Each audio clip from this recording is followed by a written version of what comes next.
Have you ever been asked to have faith? And I mean true, real, bona fide, childlike believers' faith. The kind of faith Jesus talks about that's the size of a mustard seed. The kind of faith that he talks about which requires fasting to cast out these kinds. The kind of faith that is blind and peaceful and trusting. Sometimes as Christians, we are asked to let go of what we know, of what is familiar, and to trust God as we walk into something new. Sometimes this feels like instead of walking towards the light at the end of the tunnel, we are walking towards the darkness at the end of the tunnel. All while hearing God's voice say, "Don't worry, I promise you that I will give you the eyes to see once you get there, once you cross over that threshold."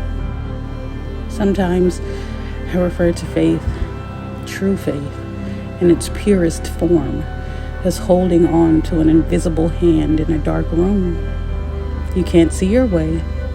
You don't even understand what is going on around you, but you are supported and comforted by this invisible hand that you can't see, but that you can feel, and that radiates warmth in the cold. Sometimes as Christians, we are even asked to leave behind not just what we know, but all that we know, and to trust in Him. People talk about it all the time like it's some easy, everyday thing, but the truth is that it's terrifying, and most of us never do it. We say we love God and we trust God, but when asked to go somewhere we don't know or to follow instructions that don't make sense, then all of a sudden we start to prioritize our rationality over our spirituality, our human reasoning over our divine faith. And because of this, we remain stuck, miserable, unhappy in the places we perceive to be comfortable, in the safe, instead of moving towards what is actually safe, but that we perceive as illogical, scary, impossible.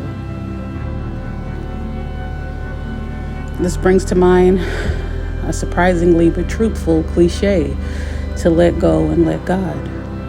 You can't receive with a closed fist that is hanging on.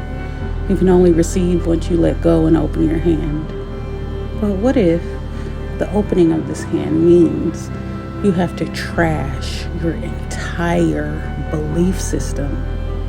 What if this letting go is letting go not only of all that you know, but the entire life you have sacrificed for, that you have bled for?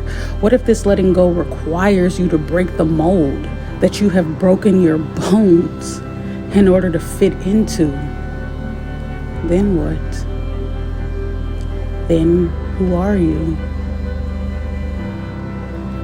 Well, now you are that open hand, that empty vessel, waiting to be filled with the promises that God, with His invisible hand, is leading you towards, the place which He is leading you to the perceived darkness at the end of the tunnel, to that great unknown which He promises that He will give you the eyes to see once you get there, but only once you cross over into that great unknown, filled with His promises.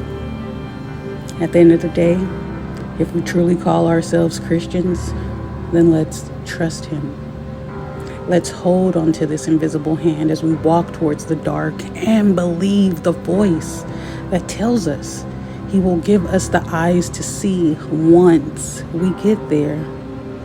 But not only the eyes, the strength, the wisdom, and the resilience to conquer and overcome once we do.